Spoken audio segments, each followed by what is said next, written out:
we've been pursuing the idea of what is Lent and how do I observe it faithfully, beginning with a text from the Old Testament where a prophet goes to a king because the kingdom of Judah at that time was in a state of apostasy or turning away from God. And the prophet said something very, very simple. If you would like your kingdom to come back in order in a way that would look godly, seek God. Be intentional about pursuing God, not so casual. And you will find Him. In response to this word of the prophet, simply to seek, the king did two specific things. He took a walk through the hills and valleys of his kingdom, and he tore down the idols, that which was distracting the people from God, and he rebuilt the altars, that which would increase the chances of the people encountering God. This has been our reflection, our sermon series, if you will, over this Lenten season, to take a walk through the hills and valleys of our lives, the places where we make choices, and tear down the things, the idols perhaps, that are distracting us from God, and to do the work of rebuilding the things in our lives that would increase the chances of us encountering God.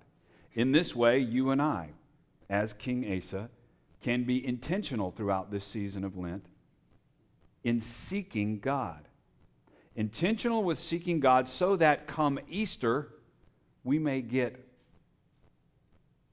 a healthy dose or helping of the Easter gift of the resurrection. We've been on rebuilding altars for a few Sundays. We took 2 Sundays to reflect on rebuilding the altar of prayer. Last Sunday, we spoke on one aspect of prayer that I think is most neglected, and that is listening. It's one thing to talk to God. It's another thing to listen. Jesus said frequently, "He who has ears, let him listen." He doesn't say, "He who has a mouth, talk more." Listening is a very important aspect of your relationship with anyone. Name a friend that you have where you do all the talking and y'all stay friends. If you want to hear that sermon, it's on the website. Go there. I invite you to listen to it. Today, we will reflect on exactly, okay, if I have listened, but I do have things to say, although I just don't know what to say, what do I say? The first thing I want to point out is that Jesus stopped and gave 2 parables in a row. Now, when Jesus thought a point was important, he would camp out on it and reflect. He didn't reflect on every spiritual discipline with 2 parables in a row. Sometimes he did. Sometimes he would talk about reaching out to that which is lost, and you would hear about a lost coin, and then a lost sheep, and then a lost son. That's because he was really concerned about the lost. When he's really concerned, he takes 2 parables and puts them together. And prayer is one of the things that he is really concerned about. A lot of his teaching, if you look at percentage-wise, a lot of his teaching was on prayer. One of the most interesting things to me about the Lord's Prayer, which oddly enough seems like it should be called the disciples' prayer, since it's what he taught the disciples to pray. Nevertheless, one of the most interesting things about the Lord's Prayer is that it was done as a result of the disciples making a request of Jesus. They basically said, "Jesus, you have this communion with God that we don't know how to get to. And we would like to have that, and it seems like your prayer life is what is opening that door. Could you teach us how to pray like you pray?" Jesus, it seems that every time you get too weary to continue in your walk, and you slip out for the night 6 hours at a time, all alone with God, you come back ready, recharged, re-strengthened. You embody man does not live by bread alone. Through your prayer life, we want to know how to have that. Jesus, every time we lose our vision about what next step to take, do we go to Capernaum? Do we go to Samaria? Do we feed people? Do we teach? Not knowing what to do, you slip away for 6 hours, get with God alone all night. We have to come find you, and you know the next step because of the time you've spent with God. Jesus, every time we as a group of disciples in mission to God lose heart, because of our fear, our anxiety, our doubt, you get away with God 6 hours at a time and come back and you're ready to roll. We don't know how to do that. We don't have that relationship with God. Could you show us? Teach us. They began to be, because of their witness of Jesus, the disciples began to be what Jesus taught first in these two parables. They began to be persistent. That's what the first parable is all about.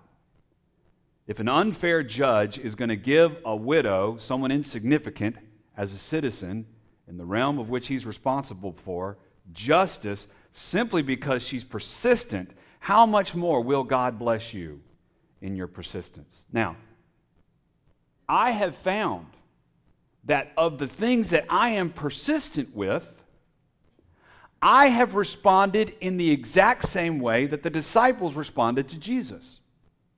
In other words, if I find myself persistent as a young man, I was persistent about having my own wheels. Having my own car meant freedom. And I stopped people along the way and would do exactly what the disciples did with Jesus. They simply said, "Can you show us how to do that?" I don't know how many times I would stop someone and say, "Look, my brakes are going out." These are drum brakes, not disc brakes back in the day. "Can you show me how to do that?" Anyone in here ever changed drum brakes? Yeah. More men than women. That's odd. I have been persistent in my golf game in seasons in my life. And I will notice someone change their footing just a bit and create a bit of a fade around an object that they want to get around. And I will stop them and say, could you show me how you did that shot? I have been persistent in my interest in cooking for a season. I have asked people, I ate this lady's soup. The best soup I ever had was green. It looked like, booger green, not like pretty green. And it was asparagus soup. To date, the best soup I ever had. Her name was Beth Moffitt. If you're watching, good soup. And I said, could you show me how to do that? Fishing spots. Can you show me where you're catching it? On and on and on. When you and I are persistent in something, we have done that. You have asked someone in your life, can you show me how you do that? Maybe an art project. Maybe a way they painted something in their house. Maybe a way they're handling their children. Their children's room or their children's laundry is done, and the children did it. And you please show me how to do that. You are persistent in the things that you are interested in. So look, have you ever asked someone, can you show me how to pray? Have you ever been so persistent, so in pursuit of seeking God, and you've known someone in your life that has that type of communion, Have you ever stopped them and asked them? I know the answer, most of us. It is an anomaly that you had someone stop another person and say, can you show me the real ins and outs of prayer? One of two reasons why you don't stop and ask someone and get mentoring on prayer. One, you don't believe in God. Well, that stands to reason. It's a logical conclusion why you wouldn't be persistent in faith. I would dare say at least 99% of us in here, some of us may be searching still, which is cool. You should be here. This is the place to do that. 98% of us probably do believe, but maybe we're just not real convinced that prayer is something that someone could be taught how to do. Is prayer something that you can learn? So I'm going to give an easy way to help you in learning about what to say while you're in prayer.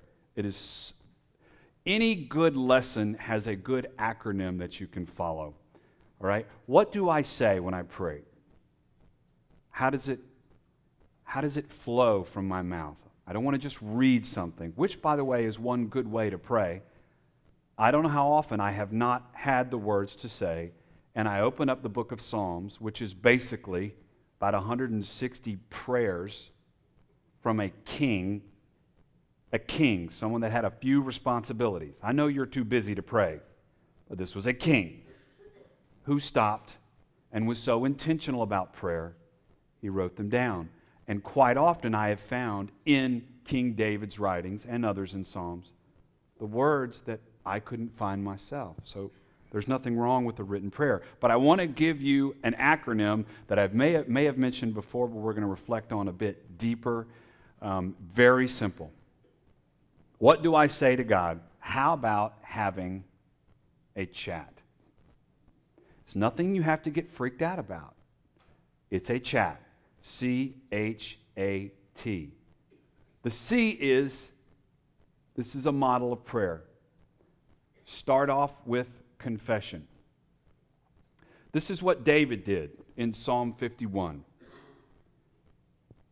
In his prayer, he mentioned first and foremost, and maybe this is why prayer is so uncomfortable to you, speaking, because you feel led to confess something, but you don't want to look at it. The light is turning on a little bit too bright inside your soul. He basically said in that psalm, God, I have found in my spirit a civil war of sorts. I have appetites and desires. I have interests that I am just firmly convinced are not godly. Could you help me with this? But before he could ever say, could you help me with this, he had to confess. I have this, God. This is real about me. This is where we get that poetic phrase, God, cleanse my heart with hyssop. Make it as white as snow. This, I think, is fundamental to prayer. Hyssop was basically a long reed with almost like a paintbrush at the end of it. It was used to cleanse things. I see hyssop as sort of a Q-tip for the soul. Maybe you don't have a lot of wax buildup in your ears, but for those of us who do, you can get to where you can't hear people. People can be talking to you and they think you're ignoring them, but you're not. You just can't hear them. But if you get regular with cleaning out your ears, all of a sudden everyone's hearable. I think confession is the Q-tip of the soul. Conversations with God are difficult if confession is not readily available to us. Confess. Could be a sin of commission, something you did. Lord, yesterday, I should not have screamed at my child like that. He didn't want to use the soap or the shampoo. That's not the end of the world. At least he got in the water. That happened, by the way, last night. And I confessed about my response this morning. Sins of commission, it could be sins of omission. God, in that conversation that I was a part of the other day, that person's name was not safe in my other friend's mouth. And I should have said something. And I didn't. Then you get to a real place with God. God, help me to speak truth in places like that. Confession, it is a soul cleanser. Simple. You can find things about yourself that you need to confess. You are the authority on you. Confess, honor. H is honor. Curtsy a little bit. Say something kind of nice to the man upstairs. If you don't know what to honor God about, then your eyes are not open. Literally, there is a universe of things to pick from and say something nice about. That's a pretty color in that one flower. You've just said something nice, and I couldn't have done that. But if you want to get really deep, why don't you try to walk outside and separate light from dark? Give that a shot. That's pretty awesome that you did that, God. Mighty and wonderful are your ways. One of my favorite things to do is to peer out in the night sky through a telescope. And one of the coolest things I've ever seen with my naked eyeball is the planet of Saturn. And I could make out its rings. It was fantastic. And so I began to look into Saturn. As a child, as I looked at the rings around Saturn, it was impressive, but I never quite had an understanding as to the size of the planet. So get this. The moon is about 10 times as far away from the earth as the earth is around. In other words, the earth is 24,000 miles around. The moon is 240,000 miles away from the earth. The rings of Saturn are as far away, the beginning of the rings are as far away from the edge of Saturn as the moon is from the earth. It is a big thing. And it's very easy for me, in my honoring of God, to say, God, that's pretty cool. Notwithstanding, the outer ring is braided like a double helix. God, you're the man. Confess something, honor a little something. The one that I think is perhaps most important to us, however, is the A. Asking. What do I ask for? Let me make this one point, and this comes out of the Lord's Prayer. When the prayer is asking for something, it is not first and foremost about what the person wants in regard to their will being communicated to God. God, there's a home. That's the one. Would you get it for me, please? God, there's a job I want. That's the one. Would you get it for me, please? God, there's a woman I want. Would you so stricken her with dumb myopic eyesight that she falls in love endlessly? You could start with yourself and your wants over the things you want, but it wouldn't be a scriptural prayer. 9 times out of 10, the things that Jesus prayed for were for other people. 9 times out of the 10, when Paul opened up a letter to someone, it would say something like, I constantly remember you in my prayers. Romans 1, 9 through 10. Ever since I've learned about your faith, I've never stopped thanking God, and remembering you in my prayers. Ephesians 1, 15. On and on. It's not so much about informing God of our will as it is getting God to inform us of God's will.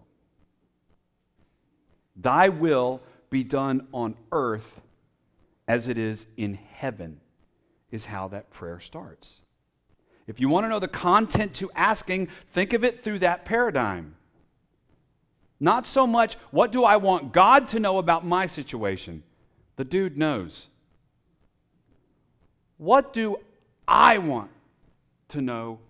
What does God want me to know about how He sees my situation? And if you want to ask specifically for someone, you can ask for yourself. God cares about what's going on in your life. But try this. Because scriptural prayers are mostly about asking about how to serve other people, start there. You want to know what to ask about. You want your prayer life to deepen. You want to increase the chances of sensing God responding to your prayers. Pray prayers that are in accordance with His will. Pray about those around you and see if you don't start sensing God's activity in your life. Here's how I would do that. Very practical. Think of the people in your life that may need prayer. Could be family, could be leaders in your community, be they civic or religious, could be people you work with, could be neighbors on your street. Make a list of the people. Now, you may say, if I make a list of people based on those categories, I'll end up with 100 people. I'll end up with an hour of prayer time a day. Well, boo-hoo. An hour of prayer. What a waste of time. If you don't have that kind of time, which you probably don't, watch this. You come up with 100 people, carve them up. Carve that list up into 7. And have at least 5 minutes a day, every day, a week. And pray for those people. God, what would you like me to see about that person's life? And when you think about talking to God about it, don't think of God as looking over you and you looking up. Think about it this way. Picture God with His arm around you, and y'all are looking at something together. And you look at Him and ask, God, what can we do about that? What could you do? What could I do? That's a good question. See if that doesn't percolate some words back, some answered prayers. I would also note that when you're asking for something, in the Lord's Prayer, the motto was given of asking for daily bread. Daily bread. Now, immediately what comes to your mind is maybe that you think daily bread means that I may have enough. And I don't think that's totally out of the picture. But the idea of daily bread comes from the Old Testament, where the Israelites are going out receiving daily bread, which was manna on the ground. And here was the one principle that they knew about manna. If you gathered too much, it spoiled and things got bad. Don't gather more than you need. What may be more important when you pray, God, give me my daily bread, it's not so much, God, give me enough. You have enough, likely. What may be more important is for you to say, God, could you please teach me when I go out and get for myself today? Teach me to get my share and not too much. Confess, honor, ask, and thank. Give the Lord a thank. You don't know what to thank Him about? Let me give you this idea. Imagine if you woke up tomorrow and something was gone in your life that would disappoint you. Or say it this way. If I woke up tomorrow and blank was gone, I would be disappointed. Fill in that blank. If you woke up tomorrow and the person that warms the bed next to you that you're always complaining about were gone, would you be disappointed?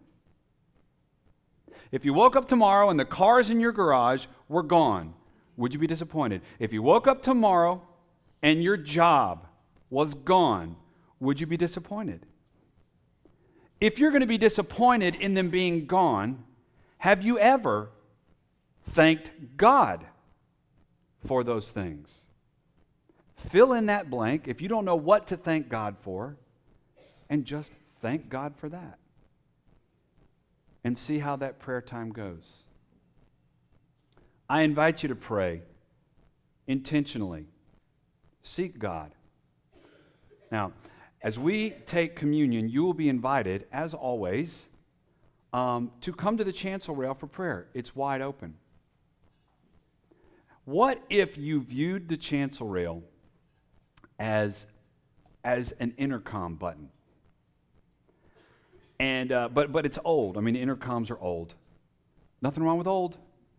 But because it's old, the button has a little catch in it. It's kind of, you got to press really hard. And this intercom button has a catch in it, and it won't press unless we put enough pressure on the button. So the whole kneeling rail is a button, but it won't go down unless there are knees on every inch of it. So I invite you, as we take the body and blood of the one who showed us and taught us what true prayer is, I invite you to, with me, send up a prayer. Let's press that button.